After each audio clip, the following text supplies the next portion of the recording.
Hello students, welcome to my YouTube channel SP commerce academy.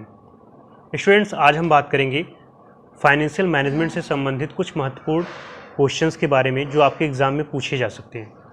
तो चलिए आइए देखते हैं फाइनेंशियल मैनेजमेंट क्या होता है और इससे संबंधित महत्वपूर्ण क्वेश्चंस के बारे में।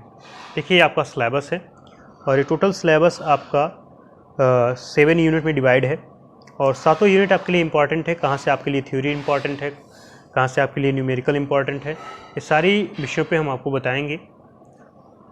अब देखिए, स्टार्ट करते हैं। जो आपका पहला चैप्टर होता है किसी भी सब्जेक्ट का, वो मोस्ट इम्पॉर्टेंट होता है। उसको तो आप बहुत ही अच्छे से प्रिपेयर किया करिए, क्योंकि यहाँ से 100% फिक्स है कि एक ना एक क्वेश्चन आपके एग्जाम में पूछना तय है।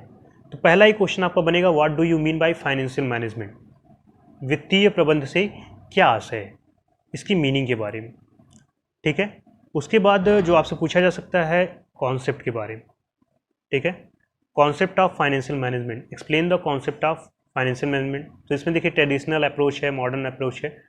तो सामान्य एक लाइन में अगर हम ट्रेडिशनल अप्रोच के बारे में बात करें तो ट्रेडिशनल अप्रोच क्या था कि कहीं से भी फंड मिले हमें ले लेना चाहिए। ये ट्रेडिशनल अप्रोच का मानना था कि जब हम व्यवसाय कर रहे हैं और हमें वित्त चाहिए तो कहीं से किसी प्रकार से मिले तो ले लें। वहाँ पे हम बहुत ज़्यादा विचार विमर्श, बहुत ज़्यादा विश्लेषण नहीं करते थे।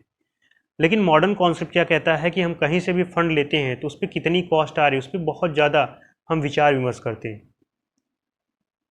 उस पर हम ये देखते हैं कि अगर हम फंड ले रहे हैं तो कहीं इन फ्यूचर हमारी लाइबिलिटीज़ तो नहीं बन जाएगी एसेट्स के बजाय। तो जब हम मॉडर्न कॉन्सेप्ट की बात करते हैं तो मॉडर्न कॉन्सेप्ट पूरी तरह से साइंटिफिक है और इस बहुत ज़्यादा इसमें विचार विमर्श करने के बाद ही कोई निर्णय लिया जाता है। जबकि ट्रेडिशनल में क्या था कि हम सिर्फ ध्यान देते थे फंड पे कि हमें फंड मिलना चाहिए चाहे जैसे मिले। और इसके बाद जो इसकी इम्पोर्टेंट क्वेश्चन की बात करें तो आपसे क्वेश्चन पूछा जा सकता है कि what do you mean by financial management, explain it's nature and characteristics. तो आपसे कैरेक्टरिस्टिक्स या नेचर के बारे में यहाँ पे पूछा जा सकता है, तो इसको आप बिल्कुल प्रिपेयर्ड कर लीजिएगा। ठीक है, इंपॉर्टेंस के बारे में। और जो आपके इंपॉर्टेंट क्वेश्चन है वो स्कोप है, स्कोप ऑफ फाइनेंशियल मैनेजमेंट, तो इसको भी अच्छे ढंग से प्रिपेयर्ड कर लीजिएगा। इसके बाद बात करें नेचर, स्कोप एंड ये हो गया goals of financial management, goals and objective of financial management, वित्तीय प्रबंध के उद्देश्य अथवा लक्ष्य। ठीक है, इसको प्रिपेयर्ड कर लीजिएगा। और पहला चैप्टर आपका इसी के साथ क्लोज होता है। पहले चैप्टर में विशेषतः जो भी बातें थी हमने बता दी आपको। अब आते हैं दूसरे चैप्टर। दूसरे चैप्टर भी बहुत इंपॉर्टेंट है आपका, 100% फिक्स है कि यहाँ से भी एक क्वेश्चन पूछेगा आपके एग्जाम में, तो इसको भी बेहतर ढंग से तैयार करिएगा। पहला क्वेश्चन आपसे पूछा जा सकता है, what do you mean by financial planning? Planning कितने प्रकार का होता है या प्लानिंग क्या होता है? और सेकंड जो क्वेश्चन पूछा जा सकता है, आपसे पूछा जा सकता है कि फाइनेंशियल प्लानिंग के इम्पोर्टेंस के विषय में बताइए। ठीक है, या फिर जो है इम्पोर्टेंस के साथ साथ जो सबसे इम्पोर्टेंट क्वेश्चन है फाइनेंशियल प्लानिंग का, वो होता है वित्तीय योजना को निर्धारित करने वाले घटक। ठीक है, फैक्टर्स या डिटर्मिनेंट्स ऑफ फाइनेंशियल प्लानिंग। ठीक है, इसको बिल्कुल तैयार रखिएगा। और कैपिटलाइजेशन हालांकि एक चैप्टर अलग से होता है, लेकिन यहाँ पे बीकॉम में कंबाइन करके दिया हुआ है आपके फाइनेंशियल प्लानिंग के साथ। तो यहाँ से जो क्वेश्चन पूछा जाता है, पहला क्वेश्चन होता है कि पूंजीकरण क्या होता है, इसकी व्याख्या कीजिए। What do you mean by capitalization? ठीक है, यहाँ पे जैसा लिखा हुआ है कि पूंजीकरण पूंजी की वह मात्रा है जिसका प्रतिनिधित्व अंशधारियों द्वारा पारित कुल अंशों तथा निर्गमित ऋणपत्रों या बंधपत्रों के माध्यम से होता है। अगर हम कैपिटलाइजेशन को समझने का प्रयास करें तो equity share plus preference share plus debenture plus lone के माध्यम से जो पैसे हम एकत्र करते हैं उसी को हम कैपिटलाइजेशन बोलते हैं, इसी को हम बोलते हैं पूंजीकरण। ठीक है, जिसका प्रतिनिधित्व कौन करता है? अंशधारी। तो ये आपका पूंजीकरण हो गया। और पूंजीकरण में पूछा जाता है कि टाइप्स ऑफ कैपिटलाइजेशन के बारे में, जैसे अंडर कैपिटलाइजेशन और ओवर कैपिटलाइजेशन। ये दोनों क्वेश्चन बिल्कुल अच्छे ढंग से आपका प्रिपेयर्ड होना चाहिए। आपका यहाँ पे पूछा जाता है, जैसे आपसे पूछा गया कि अंडर कैपिटलाइजेशन क्या होता है या ओवर कैपिटलाइजेशन क्या होता है, तो इसके साथ साथ, इसकी मीनिंग के साथ साथ कॉजेज एंड इम्पैक्ट के बारे में पूछता है कि इनके क्या कारण हैं और इनका क्या प्रभाव पड़ता है बिजनेस पे। तो कारण और प्रभाव चाहे आपके अंडर कैपिटलाइजेशन का हो चाहे आपकी ओवर कैपिटलाइजेशन का हो, दोनों प्रिपेयर्ड करना है। तो फाइनेंशियल प्लानिंग में हमने बताया कि कौन कौन से क्वेश्चन प्रिपेयर करने हैं, फाइनेंशियल प्लानिंग से क्या आशय है, फाइनेंशियल प्लानिंग के डिटर्मिनेंट्स, इंपॉर्टेंस के साथ साथ बात करें ओवर कैपिटलाइजेशन और under capital, most important question है आपका, मोस्ट इंपॉर्टेंट है, इसको बिल्कुल प्रिपेयर रखिएगा। इसके बाद बात करते हैं कैपिटल स्ट्रक्चर से। देखिए यहाँ पे मैक्सिमम चांसेस हैं आपके न्यूमेरिकल आने के, या तो 2 नंबर में क्वेश्चन पूछा जा सकता है, what do you mean by capital structure, meaning इसका तैयार रखिएगा। ठीक है, कैपिटल स्ट्रक्चर में कैपिटल स्ट्रक्चर को प्रभावित करने वाले घटक, इसको देख लीजिएगा, और मैक्सिमम चांसेस यहाँ से आपका न्यूमेरिकल पूछे। ठीक है, तो न्यूमेरिकल आप तैयार रखिएगा, ये भी मोस्ट इम्पॉर्टेंट चैप्टर आपका। 100% यहाँ से एक क्वेश्चन एक पूछा जाएगा आपसे पूछा जाता है कि what do you mean bye leverage, explain the kinds of leverage. ठीक है, लिवरेज के प्रकार का वर्णन कीजिए। तो आप सभी को पता है कि ऑपरेटिंग लिवरेज होता है, फाइनेंशियल लिवरेज होता है, कंबाइन होता है। ऑपरेटिंग और फाइनेंशियल का जब मल्टीप्लिकेशन करते हैं तो कंबाइन आ जाता है, दोनों का अगर हम गुणा कर दें ऑपरेटिंग लिवरेज और फाइनेंशियल लिवरेज का, तो क्या निकल के आता है, कंबाइन लिवरेज। तो तीनों लिवरेज को आपको एक्सप्लेन करने के लिए आ सकता है, और यहाँ से मैक्सिमम चांसेस हैं न्यूमेरिकल पूछने के आपके। ठीक है, तो इस चैप्टर में एक इंपॉर्टेंट क्वेश्चन है एक आपका कि what do you mean bye leverage. अब देखिए लिवरेज की में बात करें आगे, कॉस्ट ऑफ कैपिटल की, कॉस्ट ऑफ कैपिटल से 100% चांसेस है न्यूमेरिकल। ठीक है, तो 100% चांसेस यहाँ से न्यूमेरिकल पूछने के हैं। तो इस चैप्टर के एक एक न्यूमेरिकल को आप तैयार रखिएगा, खासकर weightage average cost of capital, ये 15 नंबर में क्वेश्चन फिक्स से आता है। तो weightage average cost of capital का कॉन्सेप्ट बिल्कुल क्लियर रखिएगा, और weightage average cost of capital का कॉन्सेप्ट तभी आपका क्लियर होगा जब आपके cost of debts, cost of equity share, cost of retain earning, cost of preference share, ये चारों कॉन्सेप्ट आप क्लियर होंगे, तभी आप weightage average cost of capital आसानी से निकाल सकते हैं। तो बिल्कुल इसको न्यूमेरिकल बिल्कुल रट लीजिएगा, हर एक एक न्यूमेरिकल आपके एग्जाम के दृष्टिकोण से बेहद इंपॉर्टेंट चैप्टर है आपका। अब देखिए आगे कैपिटल बस्टिंग के बारे में पूछा जाता है, तो यहाँ पे थ्योरी के चांस हैं कि कैपिटल बस्टिंग क्या होती है, इसके बारे में बताइए।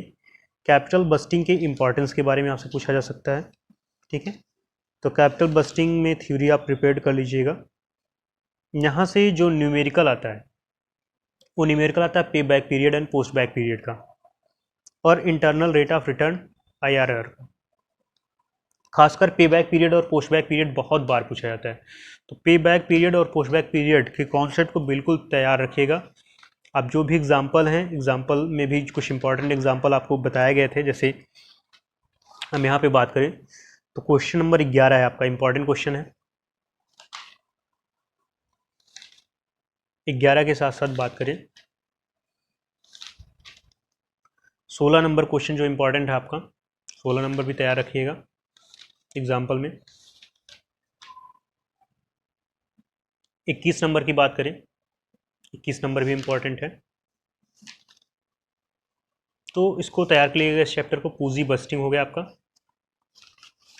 वर्किंग कैपिटल से भी थ्योरी के चांसेस बहुत ज़्यादा होते हैं, खासकर जो वर्किंग कैपिटल के बारे में पूछा जाता है। तो एक क्वेश्चन आपका कि कार्यशील पूंजी क्या होती है, इसके बारे में बताइए। साथ ही साथ source of capital, source of working capital, ये बहुत important question, source of working capital. तो सोर्स ऑफ वर्किंग कैपिटल बिल्कुल तैयार रखिएगा कि क्या क्या सोर्स होते हैं वर्किंग कैपिटल के। आपको देखिए नोट्स बनवाया गया था, हमने इसको अच्छे ढंग से पढ़ाया है। सोर्स ऑफ वर्किंग कैपिटल यहाँ पे है, देखिए लॉन्ग टर्म है, शॉर्ट टर्म है, हमने डिटेल में आपको बताया था सारी चीज़ें। इसको आप तैयार कर लीजिएगा, source of working capital. Working capital के महत्व के बारे में भी पढ़ लीजिएगा। ठीक है, वर्किंग कैपिटल से न्यूमेरिकल आने के चांसेस कम होते हैं, फिर भी एक बार न्यूमेरिकल आप देख लेंगे तो आपके लिए बेहतर होगा। इन्वेंट्री मैनेजमेंट से आपसे क्वेश्चन जो पूछा जाता है टोटल इन्वेंट्री कॉस्ट के बारे में, और EOQ इकोनॉमिक ऑर्डर क्वांटिटी जो आपने बीकॉम सेकेंड ईयर में भी पढ़ा होगा। ABC एनालिसिस एक क्वेश्चन बनता है आपका, जैसे इकोनॉमिक एनालिसिस है, इकोनॉमिक ऑर्डर क्वांटिटी के बारे में, इसको तैयार कर लीजिएगा। ठीक है, जैसे क्वेश्चन नंबर 6 है, इसमें क्वेश्चन नंबर 8 है, तो काफ़ी इंपॉर्टेंट क्वेश्चन है। ये सारे क्वेश्चंस आप आसानी से कर सकते हैं, इसको कई बार बताया जा चुका है। मैनेजमेंट रिसीवेबल चैप्टर बहुत इंपॉर्टेंट नहीं है, आप इसको छोड़ देंगे। ठीक है, इसमें और करके ऑप्शन में आपको क्वेश्चंस मिल जाएंगे।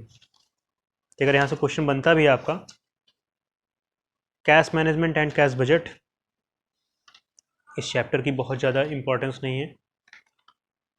ठीक है, देखिए जो सबसे इंपॉर्टेंट चैप्टर आपका आगे है अब ए, डिविडेंड पॉलिसी, बहुत इंपॉर्टेंट चैप्टर है। इसके हर एक क्वेश्चन, चूंकि न्यूमेरिकल ज़्यादा है नहीं इसमें, तो न्यूमेरिकल हर एक न्यूमेरिकल आपको लगाना है, इंपॉर्टेंट है। और जो क्वेश्चन आपके पूछे जाते हैं कि लाभांश नीति क्या होती है, ठीक है, डिविडेंड मेथड के बारे में, और डिविडेंड क्या होता है 2 नंबर में पूछा जा सकता है। और फैक्टर्स अफेक्टिंग या इन्फ्लुएंसिंग द डिविडेंड पॉलिसी, कौन कौन से ऐसे फैक्टर्स हैं जो डिविडेंड पॉलिसी को इफेक्ट करते हैं, प्रभावित करते हैं। ठीक है, उसके साथ साथ जो आपसे पूछा जा सकता है वाल्टर मॉडल के बारे में, आपके वाल्टर के साथ साथ गॉर्डन मॉडल के बारे में आपसे पूछा जा सकता है, गॉर्डन मॉडल क्या है। और जो सबसे मोस्ट इंपॉर्टेंट क्वेश्चन है, जो मैक्सिमम बार एग्जाम में पूछा जाता है, मैक्सिमम बार इंटरव्यू में पूछा जाता है, मैक्सिमम बार नेट वगैरह के भी पेपर में पूछा जाता है, पीएचडी के पेपर में पूछा जाता है, वो ये है एमएम थ्योरी। इसको बेहतर ढंग से तैयार कर लीजिएगा, ये मोस्ट इंपॉर्टेंट क्वेश्चन है इस चैप्टर का। ठीक है, एमएम थ्योरी। बस इसके बाद आपका एफएम कंप्लीट है। एफएम में और कुछ विशेष पढ़ना नहीं, देखिए बहुत छोटा सिलेबस है और बहुत कम चीज़ें पढ़नी हैं। जो भी बातें हमने आपको बताई हैं एग्जैक्टली उसको एकदम अच्छे ढंग से आप प्रिपेयर कर लीजिए। अगर जितनी बातें हमने बताई हैं, जितने क्वेश्चंस बताए हैं, उसको आपने प्रिपेयर कर लिया है, निश्चित रूप से आप अच्छे नंबर पा जाएंगे। और रही बात यहाँ पे न्यूमेरिकल की, तो न्यूमेरिकल देखिए आपको प्रैक्टिस करनी होगी हर एक पर्टिकुलर चैप्टर की। ठीक है, लेकिन मैक्सिमम जहाँ से चांसेस, जैसे हमने लिवरेज के बारे में बताया, कॉस्ट ऑफ कैपिटल के बारे में बताया, आईआरआर के बारे में बताया, पेबैक पीरियड, पोस्टबैक पीरियड जो कि कैपिटल बस्टिंग का पार्ट है, तो ऐसे 2-3 चैप्टर ऐसे जहाँ से 100% चांसेस है न्यूमेरिकल के। और बाकी तो थ्योरी आपको पढ़नी पड़ेगी। यहाँ पे ऐसा चांस नहीं है कि आपको न्यूमेरिकल से काम चल जाएगा सिर्फ। तो यहाँ पे 50% थ्योरी और 50% न्यूमेरिकल का रेशियो है, तो आपको दोनों पढ़ना पड़ेगा। तो देखिए आज के लिए बस इतना ही, मिलते हैं अपने अगले वीडियो में। चूँकि अगला आपका मैनेजमेंट अकाउंटिंग है, तो आप प्रयास करेंगे कि मैनेजमेंट से संबंधित भी जो इंपॉर्टेंट क्वेश्चन है आपके मैनेजमेंट अकाउंटिंग से संबंधित, उसको भी आपको बताया जाए। ठीक है, तो आज के लिए बस इतना ही, मिलते हैं अपने अगले क्लास में, तब तक के लिए धन्यवाद।